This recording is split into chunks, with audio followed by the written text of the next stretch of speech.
Phone بند کر دیا، phone اٹھائی نہیں رہا، تو جانتے ہیں اس کا وبال کیا ہوگا، اس کا فائدہ نقصان کیا ہے؟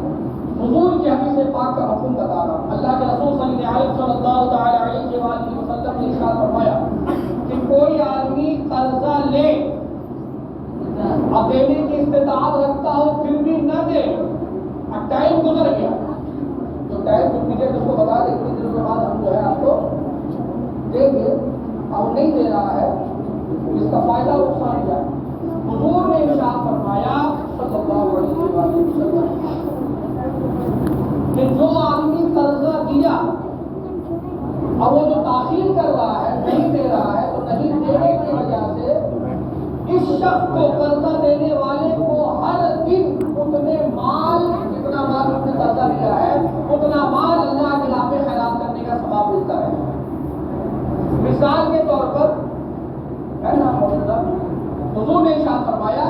کہ مثال کے طور پر ایک آدمی 1,00,000 روپے لیا، کہا کہ 1 مہینے کے بعد دیں گے، 2 مہینہ تک آئے، 3 مہینے تک آئے، تو جیسے ہی وقت گزرا تو اس دینے والے کو ہر دن 1,00,000 روپیہ خیرات کرنے کا ثواب ملے گا، ہر دن، جیسے ہی ٹائم گزر جائے، جتنی تاخیر وہ کرتا رہے گا ہر دن اس کو جو ہے وہ روزانہ 1,00,000 جتنا پیسہ اس نے دیا، آپ نے مثال بتایا کہ 1,00,000 روپیہ اگر دیا تو 1,00,000 روزانہ خیرات کرنے کا اس کو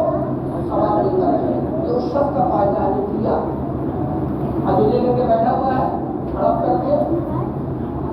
اس کا نقصان کیا ہے کہ ہر وقت گناہوں کا میٹر اس کا جاری ہے، وہ دے سکتا تھا نہیں دے رہا،